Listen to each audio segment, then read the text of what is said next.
Hey everyone. Since building GDK-in-a-box, Raymond has now containerized. Wait a minute, it is already containerized. Dockerized GDK-in-a-box. So I'm going to attempt to spin that up today. And if there's some waiting involved, I've got a documentation MR to work on as well. You said it's about 10 gig, you think? 10, 13? 13. It's done pretty well so far, just 3 gig to go. So the documentation MR, I have been working on this merge request here, which is adding a new backend widget for work items. And it doesn't seem like we have a process documented for that yet. So it's just a case of looking at the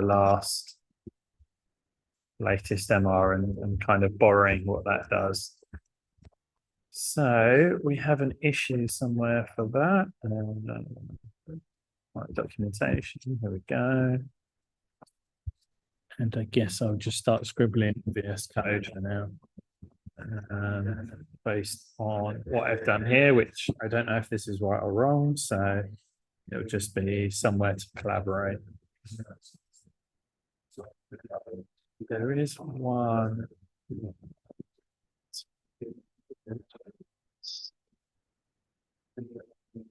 documentation.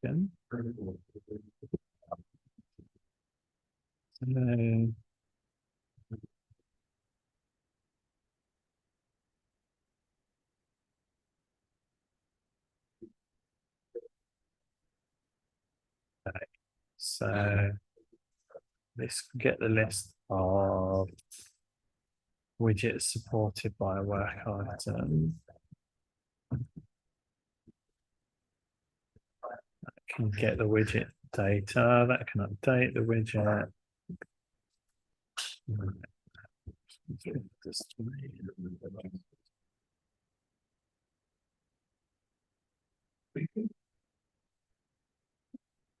Just support any type of work item. It should be build wrappers. Build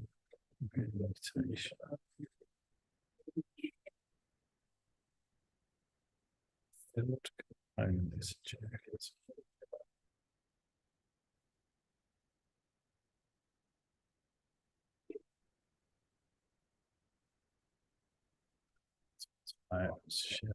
Or predefined widgets.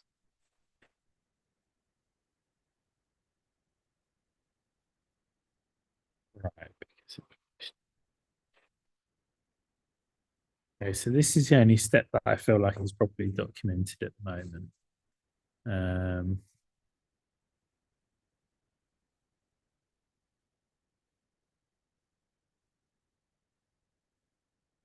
Hey, Andrew.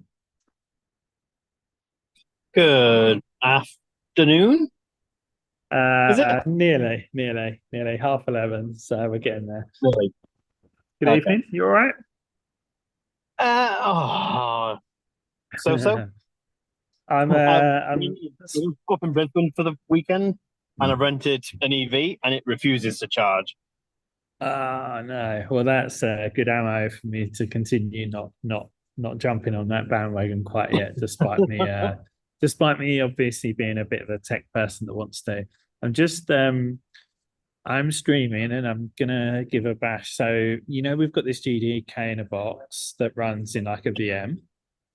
Mhm. So Raymond's kind of used the same concepts, but in a container. I don't like the fact that container can also be used to describe a VM, but you know what I mean. So Yeah, it's not slightly different to the GCK approach where you've got all the separate containers with all the separate components. This is like one container with everything inside it. Um, yeah.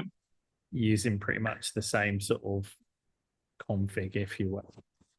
So I'm just pulling the container down to give it a spin in a min. Meanwhile, I was going to start scribbling some notes for Do you know much about these work items? I know a little bit about work items. Yeah. So, from my like, I probably know a similar amount to you. I've kind of come across it, but don't know too much of the detail. But um, Is there anything in particular you want to know? Or yeah, well, yes and no. So essentially, the way I think of so work items have widgets, right? And the way in my head that Mhm. I'm still thinking of widgets is kind of like on the sidebar. So I suppose I should get the sidebar open and sort of say each of these things I consider as being like a widget, right?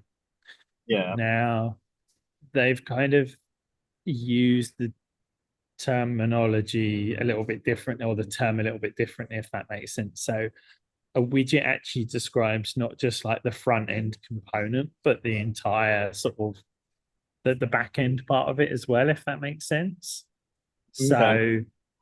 So even without any front end, you can build a work item widget, which is kind of like a I don't know if an interface is the right term. An interface for so in this instance, I've been working on migrating the CRM contacts stuff or whatever to a widget.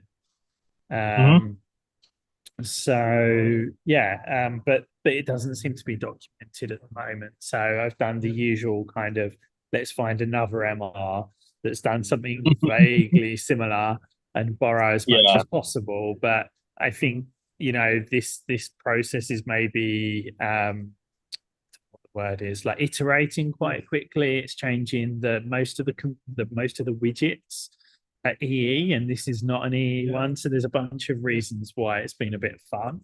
But I've got to a point where I've now got an MR introducing the widget. And what that actually means is, I say, nothing to do with the front end. It basically exposes a new widget against work item, which is a GraphQL query thingamabob, and a new sort of mutation, albeit it's an existing mutation, but a new kind of input widget against the mutation sort of thing. So I've got that's working. Pipeline's just about green. I've passed it for review. But what I'm going to try doing now is almost reverse engineering my MR into some docs as to what did I need to add where and why. And I'm expecting not to know the why answer for a bunch of the things and just be like, well, I just did it because it was done in this other MR and somebody else can help me answer that question. Sound vaguely sane? Yeah. Yeah, I think so. Awesome. Awesome. Um, Um, yeah. So oh, I'm going to drop off for a minute. The car is not charging again. I'm going to try and wiggle some cables. no worries. See you tomorrow, Andrew. I'll be back in a couple minutes. No worries. Hey, Jim. Hey Lee, long time talking to you. Yeah, it's been a while. Been a while. Do you have anything you particularly wanted to? Because I've been selfishly talking about a few bits that I'm kind of like looking at playing with at the moment. But did you have anything you particularly wanted to bring to the table today? Yeah, I actually had a question. So in the support channels the other day, I noticed that someone was able to get a period uh So that namespace, in their namespace. Yeah. which caused issues with GitLab pages, right? Yes. Is has a issue been filed for that? Because that could be a security issue, right? Good question. Good question. We'll certainly have a hunt. But so what could you see?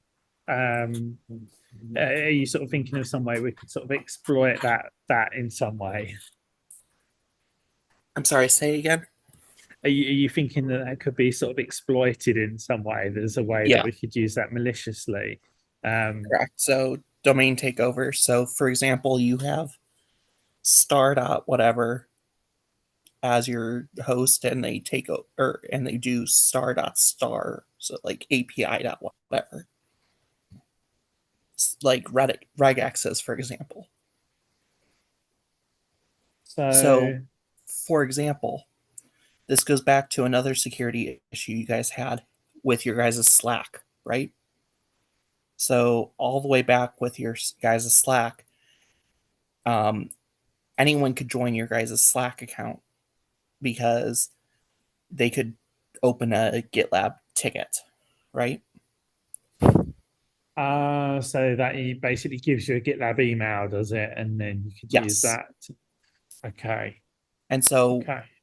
if you're doing that and you put in a regex like that, for example, that gives you an unintentionally incorrect thing.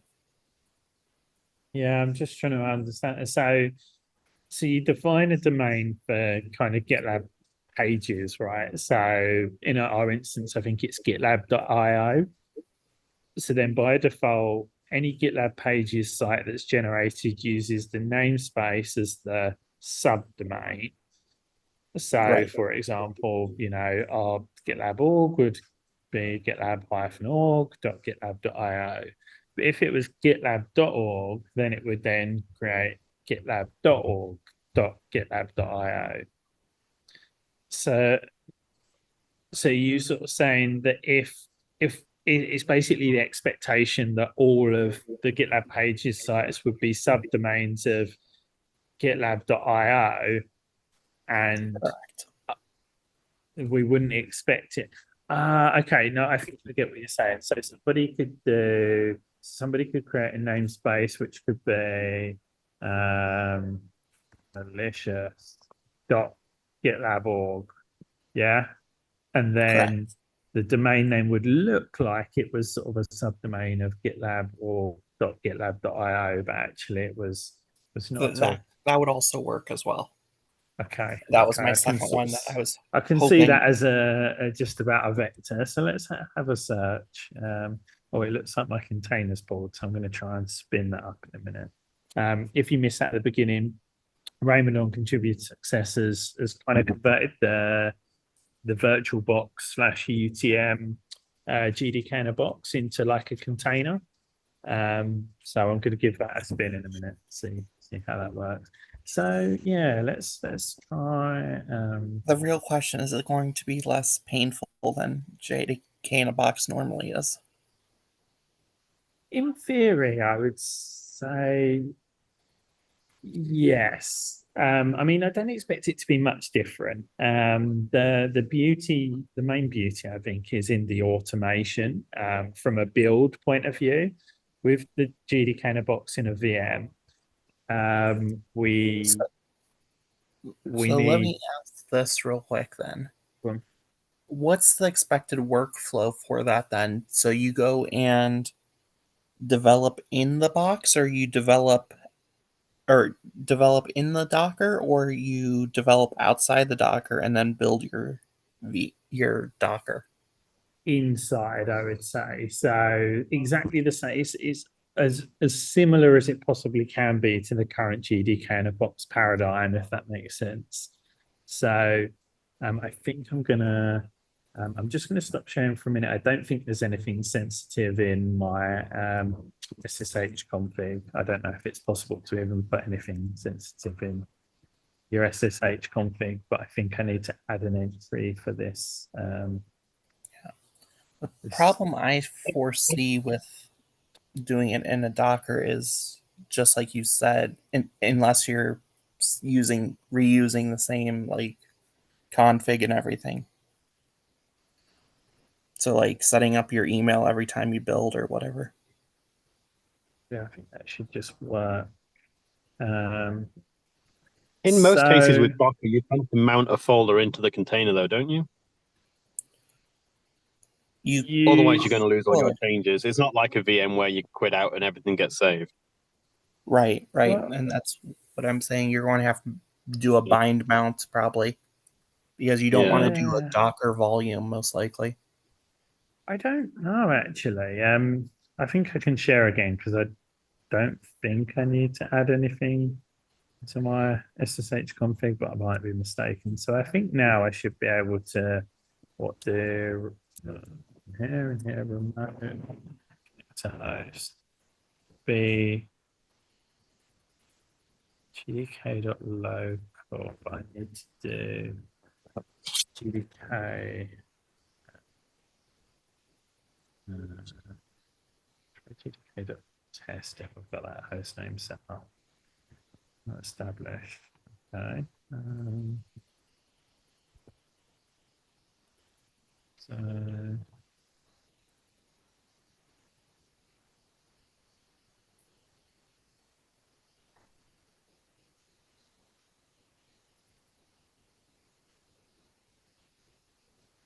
dice. Okay, so who understands Docker enough to know?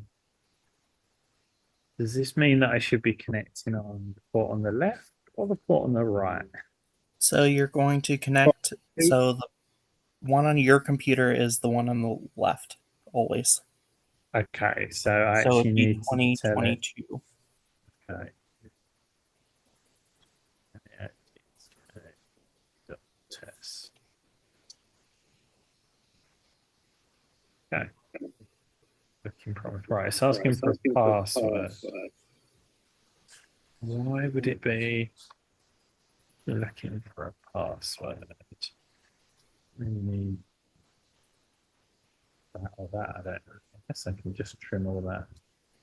It's because you're connecting through GDK.test and not JDK.local. Good spot. Thank you.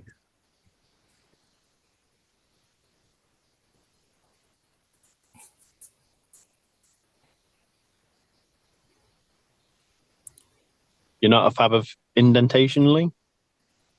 I have no idea what the layout should be. It's the I don't fun think with, it actually cares. well, apparently not. But that's the fun with whatever you want to call it. These weird file formats. I have no idea what that's going to be like. It's not an ini file. It's not a YAML file. It's not a TOML file. I have no idea what it's going to be. So we're in. Let's see where we are. We're in GDK. So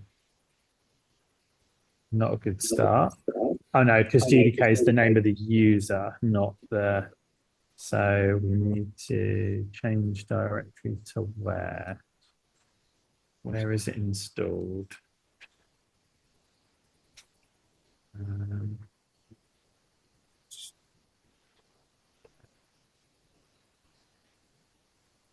Found it. Okay, where did it go?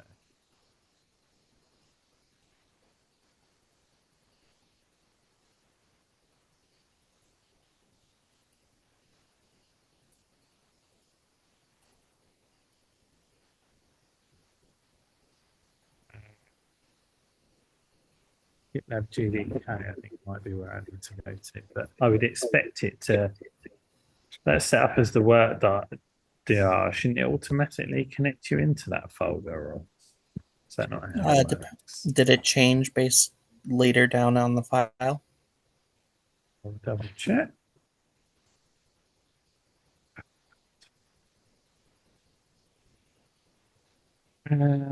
Yes, it does. It changes the work dir later.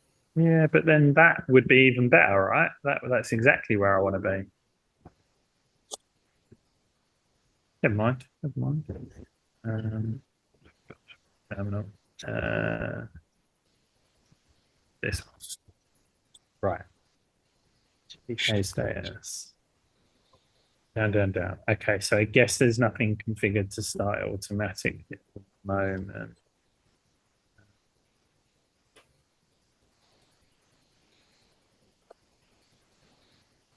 Nothing to start it automatically when the container starts. That's the one, because you're on the Myers branch, I figured that the start branch is broken because it does ASDF on Myers. So you need to fix that. Next level. Okay, so everything seems to be running. Let's just try something like browse terminal as a basic.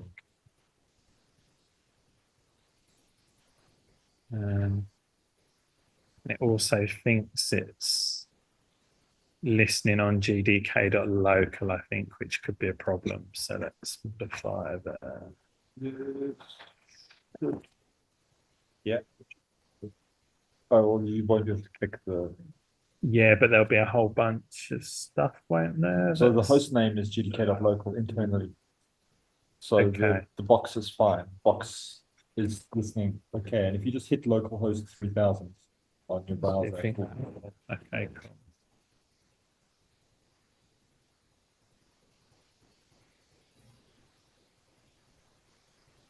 Let's go this redirecting already.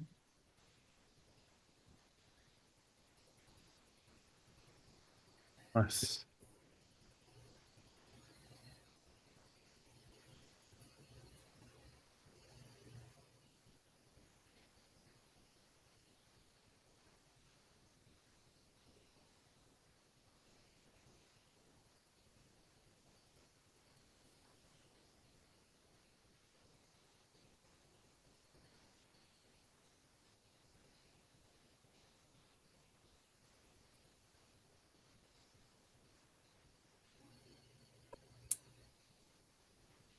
Okay, we're in and seems responsive enough.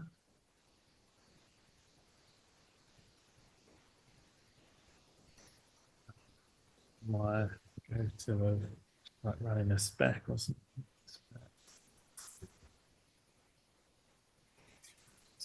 Folder in. I will be back in a second.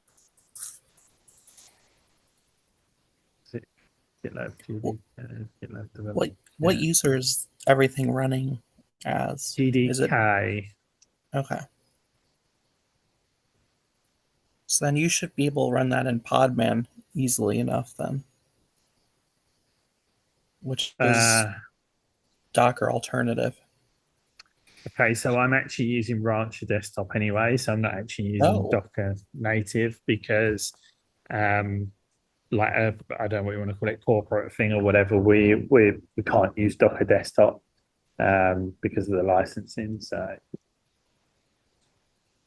right, so I'm in here. What was it? Yeah, I was going to try running a spec. So let's get terminal up. Spec. Um,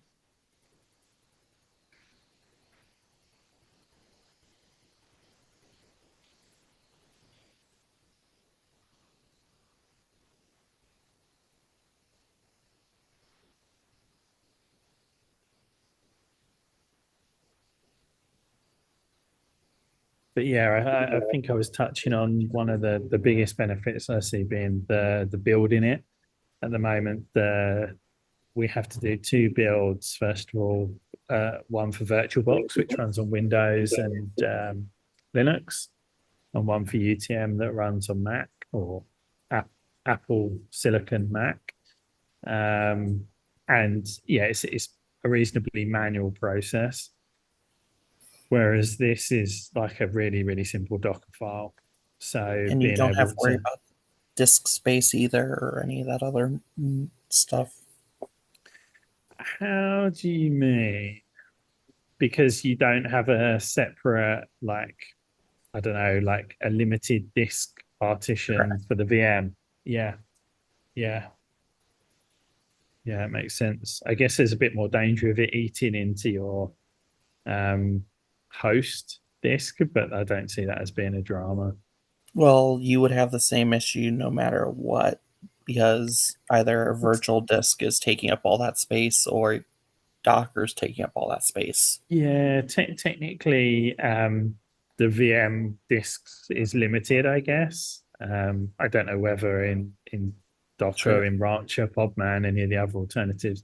So a nice step to add, Raymond, would be running an RSpec once it's up and running to because that downloads and compiles Gittily because that's quite a I don't know time intensive whatever get you running. But I mean it's up and running. Like this is You know what the probably project is? 10 minutes. Yeah, yeah, absolutely. We're going to raise an MR, Raymond says.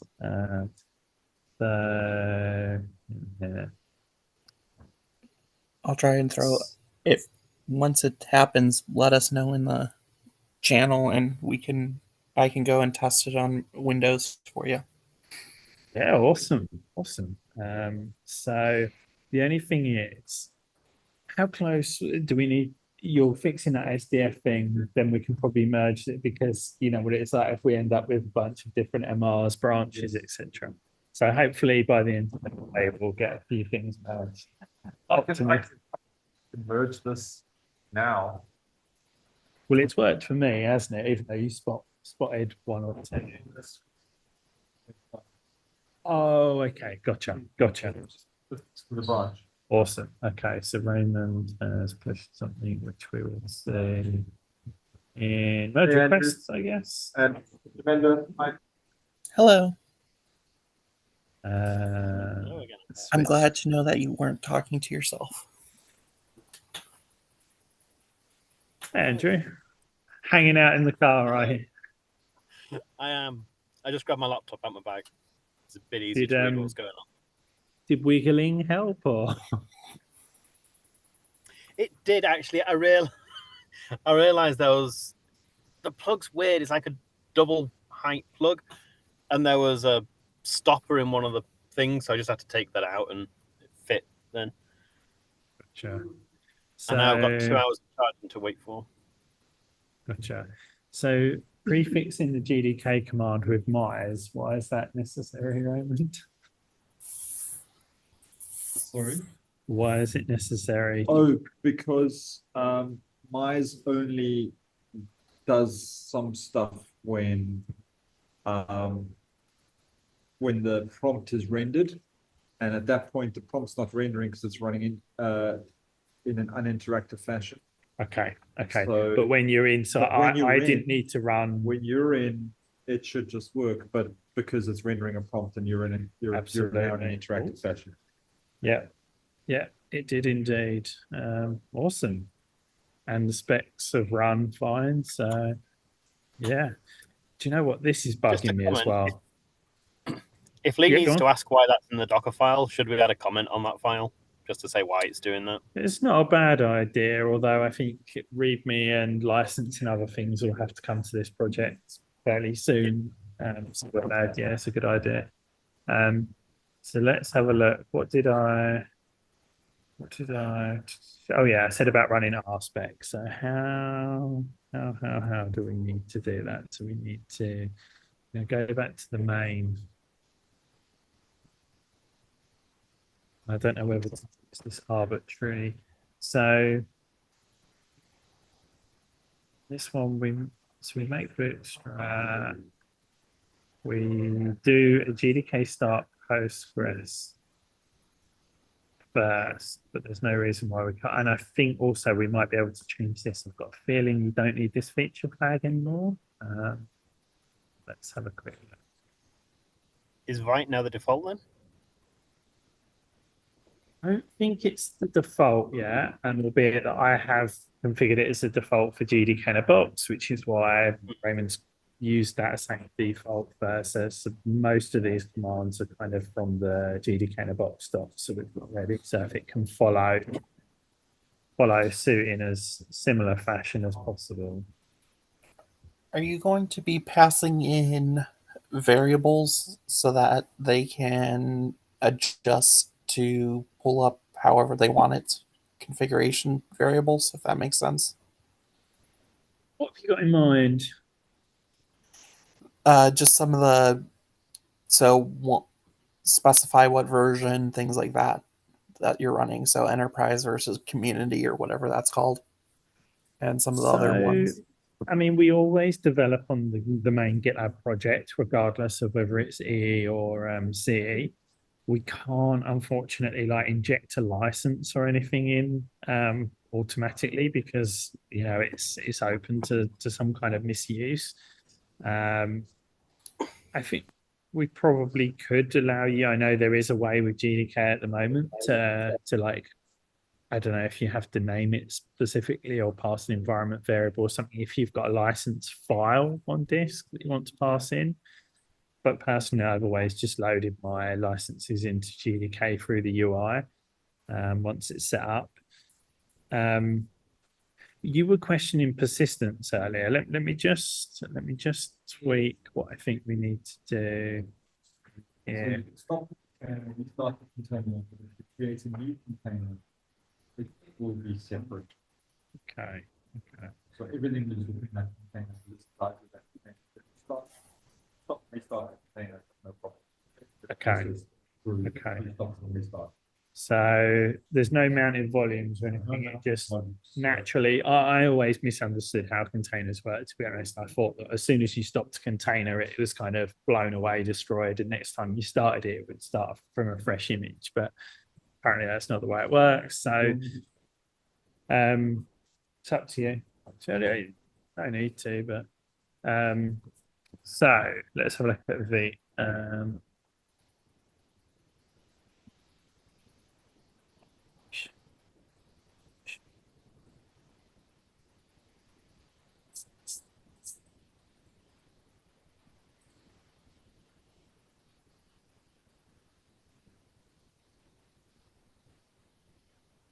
so stop webpack. Enable that, disable that. Yeah, it doesn't say anything about feature flagging. So let's raise an MR just to get rid of this line here. Nice, easy one.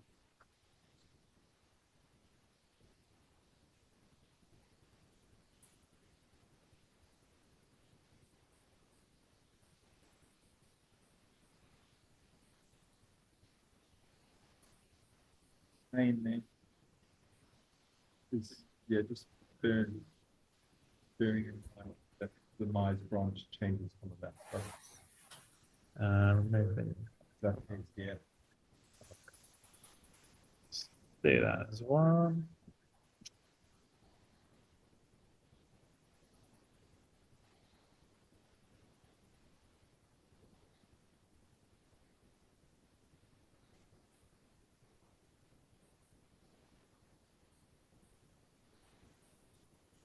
Everyone can contribute, right?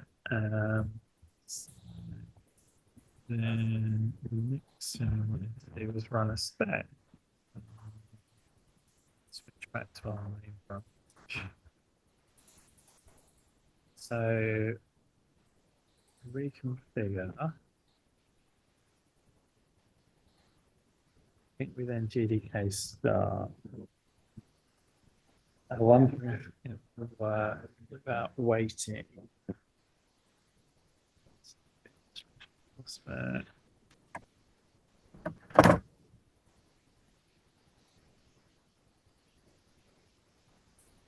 Am I going to need to change the path or not? We should be in here. We may have to distance ourselves a little bit for feedback. Yeah. Let's see. Hey, how's it going?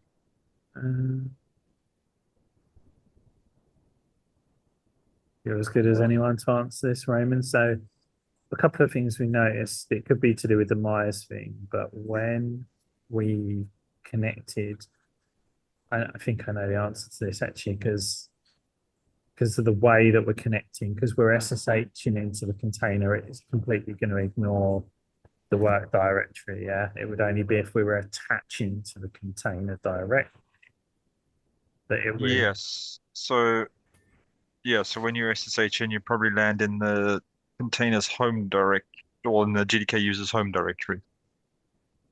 Exactly that. So what I'm just tried running a spec from outside GitLab folder. No. So would your recommendation to be to like CD into GitLab like that? Yeah, just like that. Perfect. And then I just create an MR and the pipeline will show me whether this works or not. Yeah. Bearing in mind, like I said, you're branched off main, so Might be using Myers, etc. But we can it's going to be doing the rebase. ASDF stuff, which is fine. But yeah, that would need a bit of a switch around in the Myers branch because some of that stuff has moved into a script that's not part of that is just called by the build. But yeah.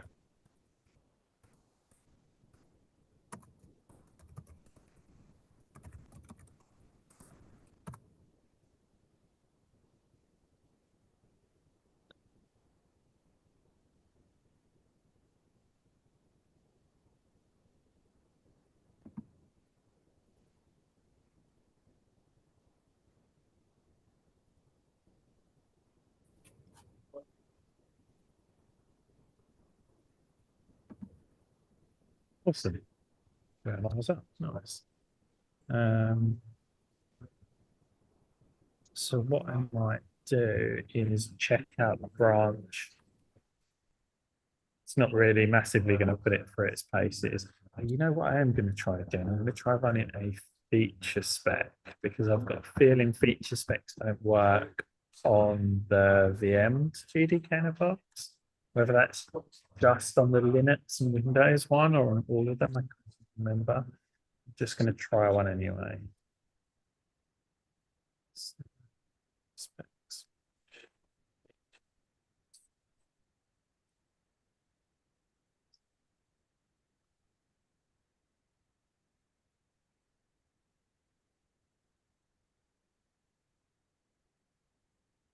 Right.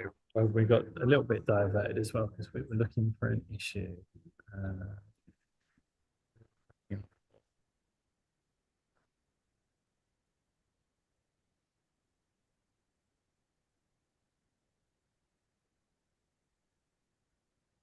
So we've got display warning when creating namespaces with dots, but we haven't got any kind of security tags on that. Let's read some discussion about it.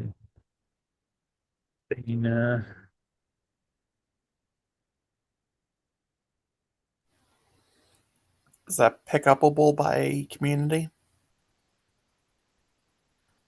I guess it depends. Like, what's your solution that you have in mind? Yeah.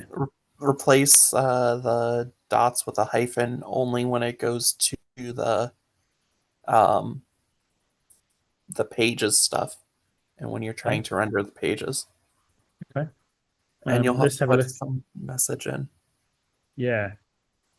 Let's have a look if there's some discussion, some conversation on here to sort of say what. So they're saying to display a warning and GitLab pages. Don't quite understand what that Why would means because you of show it on pages though? yeah, and obviously it's too late. You don't define the namespace as far as I know on pages. Like obviously the namespace gets created and then it's a week, a year, 10 years down the line when you start creating projects and using GitLab pages. Right. No matter what, it's going to be a breaking change. If we were to prevent anything, right? Oh Right. yeah, no, you're right. Regardless, actually, it is going to be a breaking change because even if we don't prevent, if we just replace the dot with dash, yeah, that's interesting. So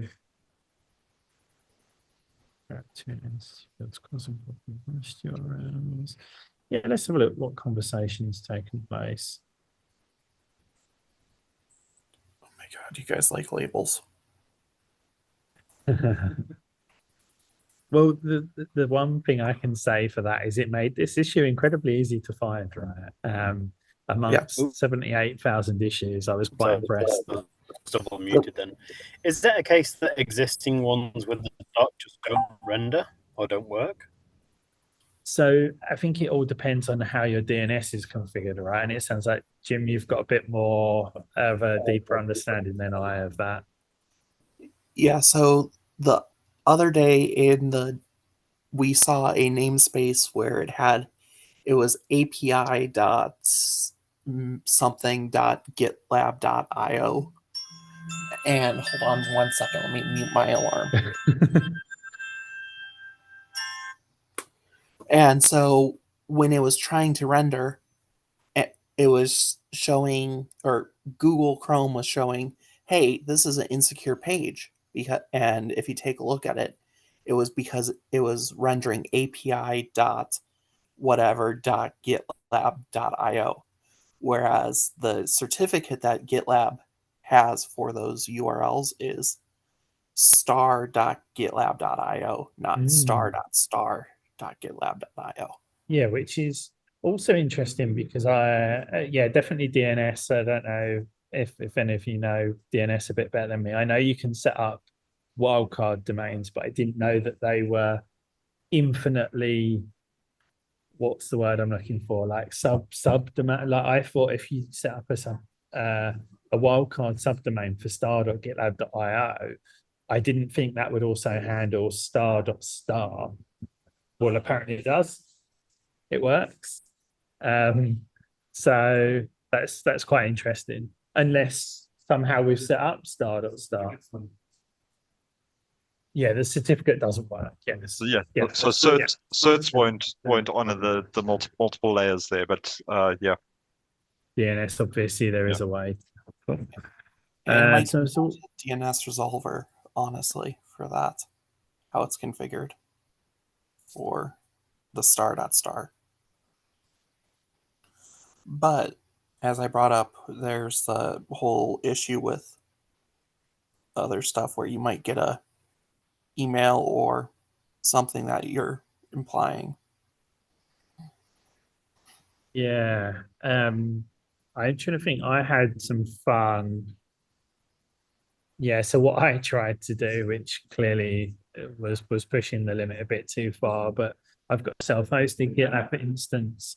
I tried to set up GitLab pages on a subdomain. So if you imagine that it's gitlab.com is the GitLab instance, so I went with pages.gitlab.com as the subdomain. But then obviously that meant that then you have to go another level deep. So all GitLab pages sites would be something.pages.gitlab.com. And again, that the SSL certificate didn't propagate that far. So I'd have to create another wildcard one, I guess, for star.pages.gitlab.com. I think that would be possible, but obviously if cost is a consideration, you've got to buy another certificate and then you've got to maintain more, etc. Or just use Let's Encrypt. Yeah, true.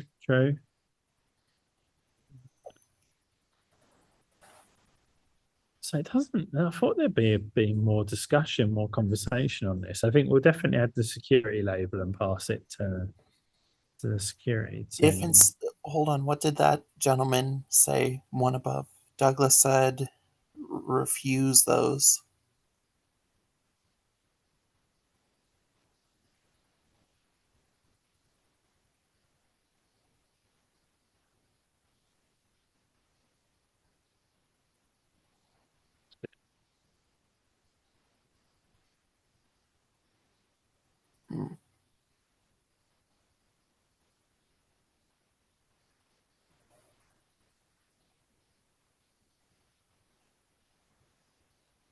So I think it's also saying. No, I can't remember what the namespace, what you're allowed to do from a namespace point of view.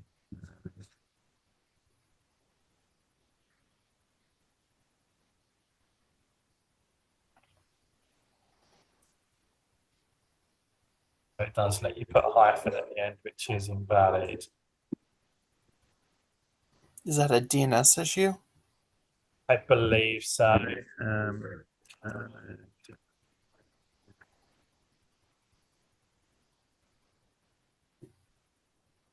They can't be used at the start or end of a domain.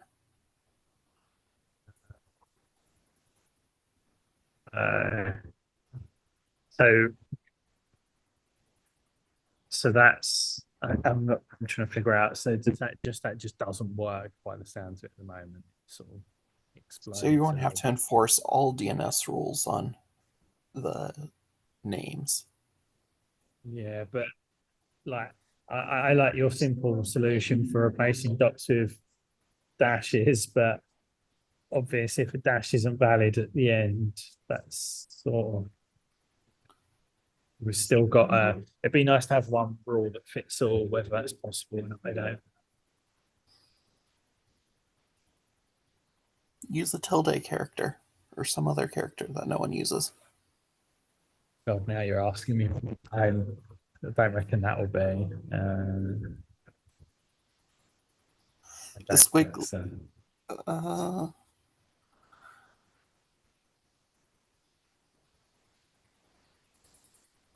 If that doesn't work, use an emoji. No, you can't use the tilde in DNS, but you can use it in the rest of the path. Yeah, so it's no good. I thought you could use tilde in In a DNS DNS. record itself, I don't think so. I think hyphen is pretty much the only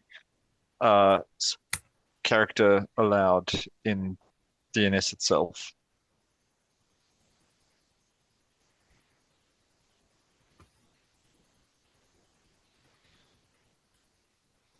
I don't want Google. Come on. I don't want Google. Yeah. Give me Letters, something digits, else. hyphens.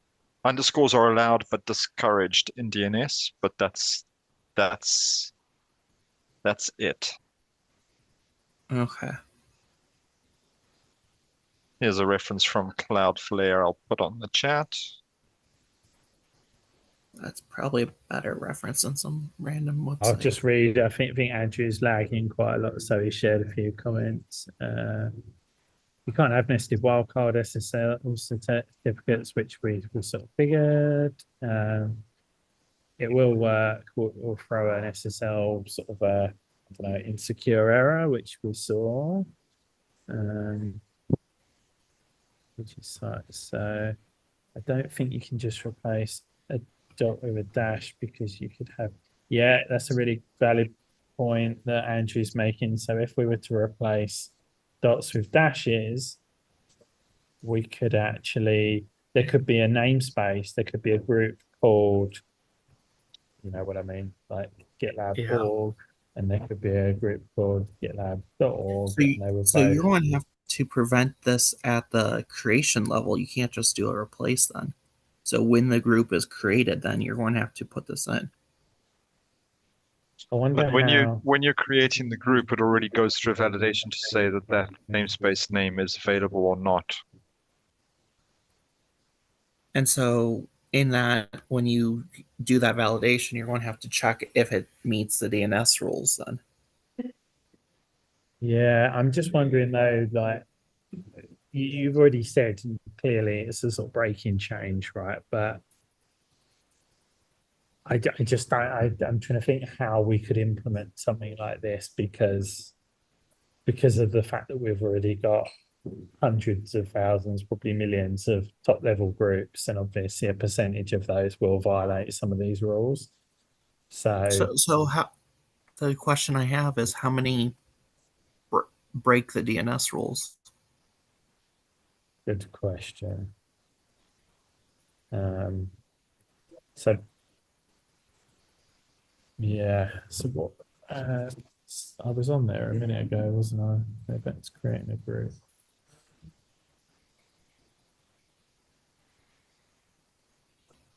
Right, so it's saying letter, digit, emoji. Oh, you can use an emoji in a group You name. can use emoji for DNS, I believe. God. Oh, I really want to try this now. I really want to try this. So let's do it. Yeah, I want to create a group and get that pages.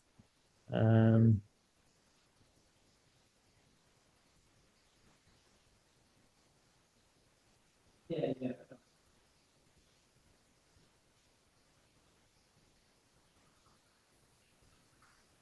You see the group URL, it's done there. It's already dropped the emoji and the leading hyphen. Got it. So the group name is valid, but it's not valid in the group path. Right. Okay. But you can try to manually put that in the group path. So wait, in the There we go. interesting. I'm not going to use this bizarre one because I have no idea what it is. Yeah, maybe just try. Can you try put a the- dot in there?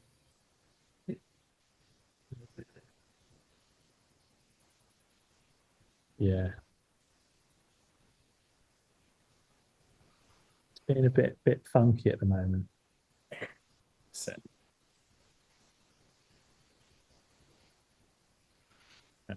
Actually, no, let's see if this is. All right, I gotta go. After this, I gotta go rename all my groups to have emojis in the path.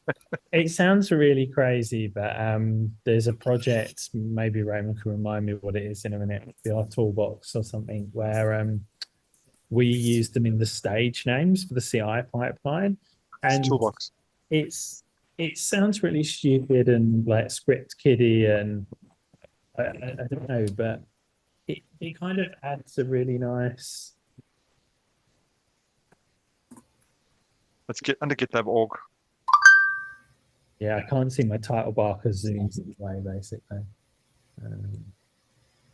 Yeah, just I don't know. It kind of actually makes it look a bit smarter, believe it or not. Wait for it, make it look like a 12-year-old child. Bottom one. Not Do it. So, got any Mars open? Oh, is this an old MR? So it No hasn't one. got it. Let's find a merged.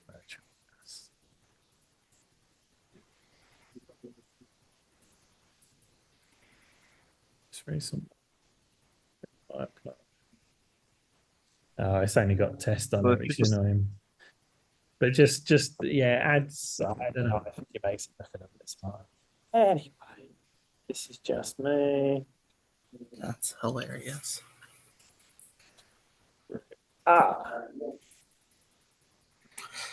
We Start put with a a emoji in the software that I do, and it caused the whole server to kill itself. I hope I don't do that. Okay.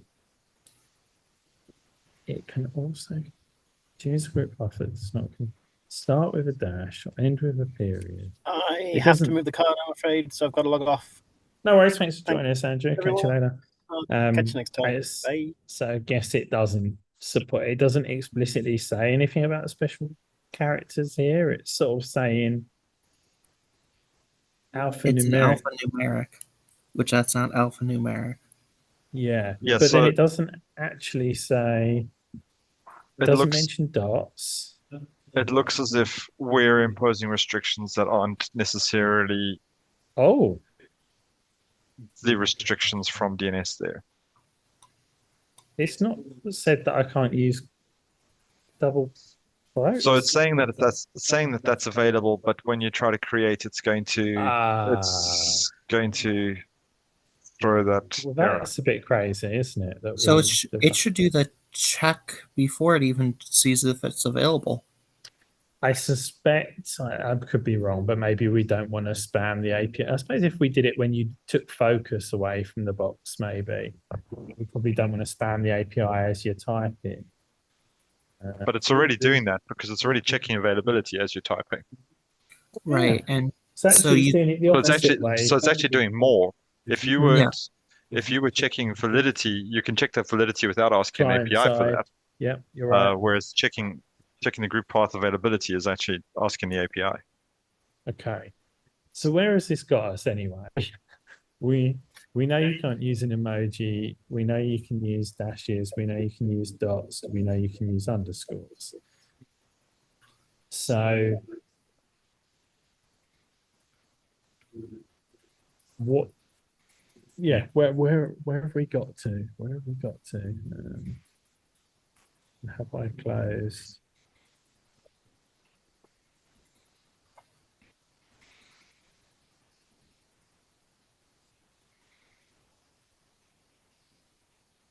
Oh, okay. So we have actually got something in place already. So there's a warning that basically says you can't use HTTPS with subdomains of subdomains if your namespace. But oh yeah, we just haven't considered a security approach, I don't think. If your namespace or group name contains a dot, it does not work. This is a limitation of HTTP over TLS. Just don't read up. yeah, I think Julian has a good point there. So it would just be a nice, I don't know what you want to call it, a nice start if we either tightened up the rules to not allow the dots, maybe even considered the underscores, or we warned at this stage when you're creating the group, right? Do you think that would be a really sort of good first step if we could ask the relevant teams to what's the word, give the blessing to make that change, or? Tighten it up to only allow DNS valid URLs. Pretty much. And And that would only be for group URL and not group name. Yes. Yes, because this seems pretty flexible. As I say, underscore, it sounds like might be a sort of slight browser incompatibility, so I don't know whether we should allow or shouldn't allow that. Sounds like it might only really be dot that we currently allow that isn't DNS Can you compliant. throw Chinese characters in there? You tell me what. Let's copy and paste it from somewhere, right? I can't. I cannot pronounce any of them. Oh, the there's paragraph right above that, right there.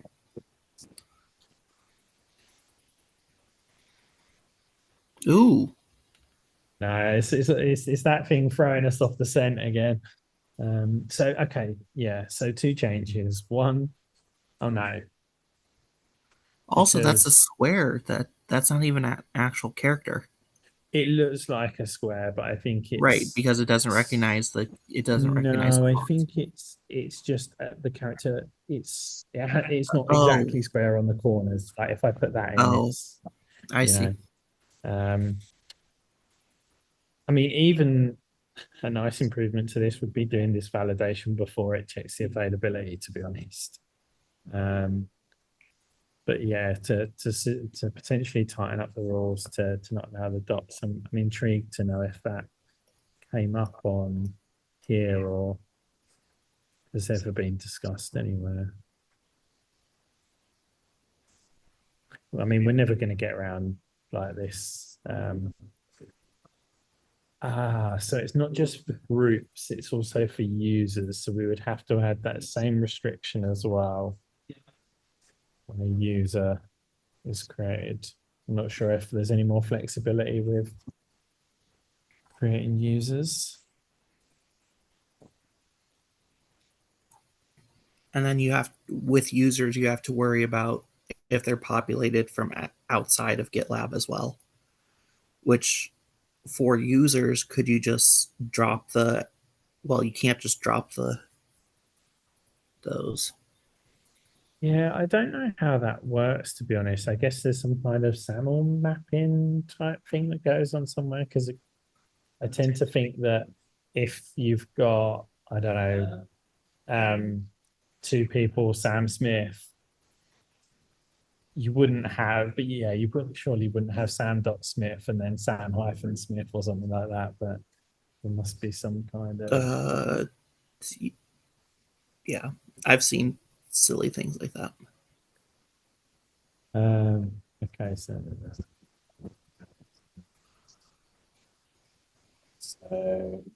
we're taking what it looks like. Don't know whether it's going to be when I go to the next stage that it then tells me, oh, by the way, actually, this isn't. I don't think so. I think, yeah, it is saying only alphanumeric. It's really weird that the message doesn't really match the validation. I mean, unless they're considering alphanumeric anything on the keypad, the numpad. But then surely aren't like the brackets and the stars and all the other special characters on there as well? Or is it because they've got like the standard No. 10 key, right? I don't know, because that would mean a plus would be valid as well. I don't know. Wow, I didn't think this would be such a complex and deeply. It's a rabbit hole.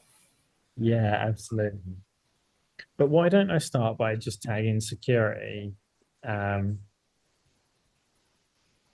It would only be a problem on .com, right? Or would you consider that someone could Self-hosted militia- as well.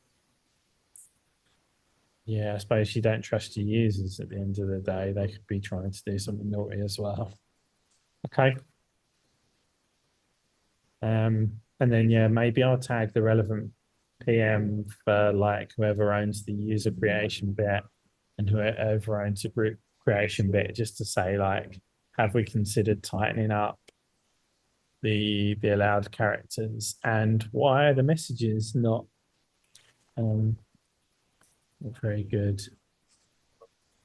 So in the Although we don't meantime, go use- and register as many accounts as I can with duplicate names. what was the character that it let me put in later? That was emoji, wasn't it?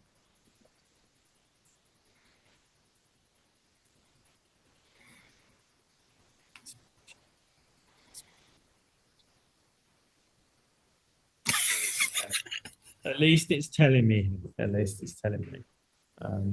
Awesome. Right.